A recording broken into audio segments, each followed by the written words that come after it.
कर प्रीत तु गुरु चरणन में, कर प्रीत तु गुरु चरणन में। छोड़ कपट छल छिद्र असत को, आजा गुरु की शरण में, आजा गुरु की शरण में। तज मिथ्या अभिमान वैर को, रख प्रीत तु अंतकरण में, रख प्रीत तु अंतकरण में। कर प्रीत तु गुरु चरणन में। मन की डोर जो बस में राखे, नहीं ढील हो तेरे तरन में, नहीं ढील हो तेरे तरन में।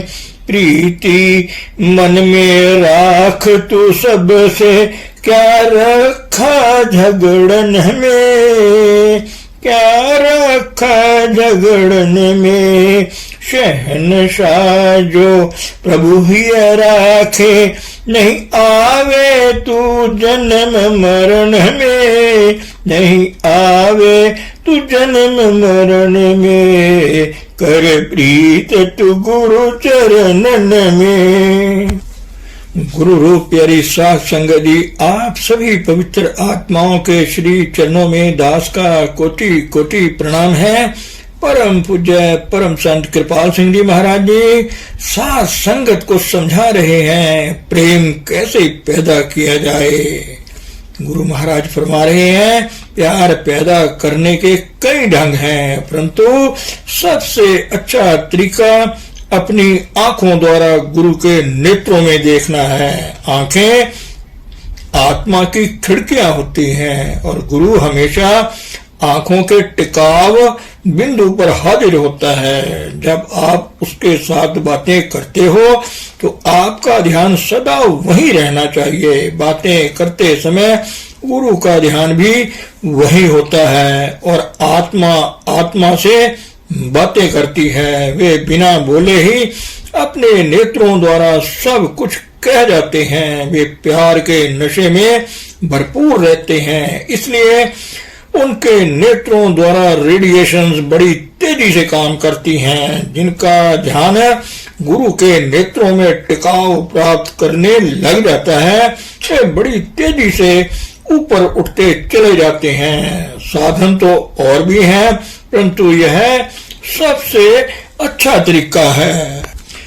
सत्संग में भी हमें इसी ढंग से बैठना चाहिए ताकि हम पूरा लाभ उठा सकें। जब सत्संग में जाओ तो हर एक चीज के बारे में बिल्कुल भूल जाओ। जहां आ गए हैं और बैठ गए तो बाकी सब कुछ, यहाँ तक कि अपने शरीर के बारे में भी भूल जाओ। बस गुरु के नेत्रों में टिकाव रखो। आप अपने शरीर के बारे में भूल जाओगे, क्योंकि आंखें आत्मा की खिड़कियां होती हैं और अपना प्रभाव आंखों द्वारा ही छोड़ती हैं। यह प्यार करने का उत्तम तरीका है। और भी तरीके हैं कि उन लोगों का साथ करना जो अपने सतगुरु के प्यार में ऊपर तक भरे हुए हैं।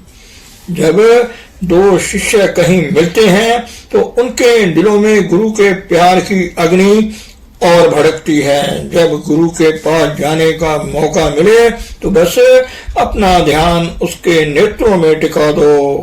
और क्योंकि वह परमात्मा के प्यार और नशे से भरपूर होते हैं, इसलिए इसके प्रभाव से आपको भी नशा प्राप्त हो जाता है। उनके अंदर ठाठे मार रहे प्यार, जिसका वर्णन शब्द नहीं कर सकते, नेत्रों द्वारा स्पष्ट हो जाता है। यह नशा दिल में उतर जाता है और जहाँ भी आप बैठोगे इसका आनंद प्राप्त करोगे। प्यार को बढ़ाने का यही अच्छा तरीका है।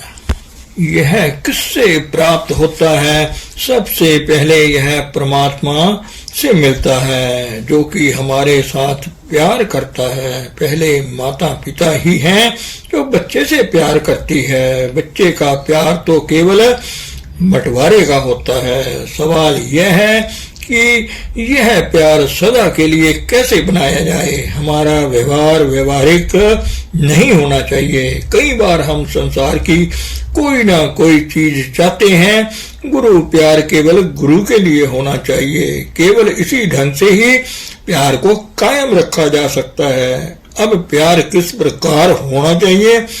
प्यार हमेशा आदर युक्त होना चाहिए। कई बार हम प्यार में हद भी पार कर जाते हैं। कई बार गुरु से ईर्ष्या करने लगते हैं, परंतु बादशाह बादशाह है और वजीर वजीर है। असल बात यही है।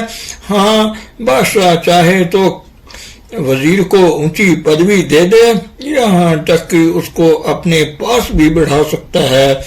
फिर भी वजीर को यही ख्याल रखना चाहिए कि वह वजीर ही है, बादशाह नहीं। कई बार हम गलत फहमियों से प्यार की हद पार कर जाते हैं। बादशाह हमेशा कहेगा तो कुछ नहीं, पर वह इसको सत्कार योग्य नहीं समझेगा। मैं अभी महमूद की कहानी बता रहा था, जो गजनी का एक बादशाह हुआ है। उसका अयाज नाम का एक सेवादार था, जिससे वह सबसे ज्यादा प्यार करता था। उसके वजीरों ने उसके सामने हाजिर होकर अर्ज की, बड़ी हैरानी की बात है कि आप हमारे से ज्यादा अपने नौकर से प्यार करते हो, ऐसा क्यों है? बादशाह ने उत्तर दिया, क्योंकि मेरा नौकर मुझे बादशाह समझता है। वजीरों ने कहा कि हम आपको बादशाह नहीं समझते। नहीं, बिल्कुल नहीं, बादशाह ने उत्तर दिया।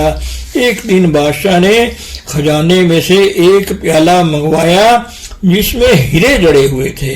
यह उसके खजाने में सबसे कीमती वस्तु थी। बादशाह ने इसे अपने सामने रखा और हर एक मंत्री को इसको तोड़ने के लिए कहा। उनमें से हर एक ने उत्तर दिया, बादशाह सलामत, यह बड़ी कीमती चीज है, संसार के रहस्यों में से एक है, इसे तोड़ना नहीं चाहिए।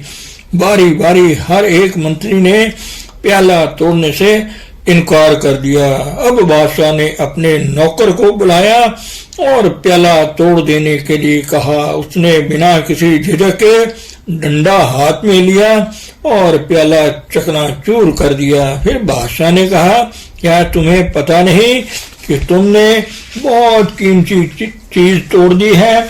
नौकर ने उत्तर दिया, हुजूर, आपके हुक्म के मुकाबले में यह प्याला कोई कीमत नहीं रखता।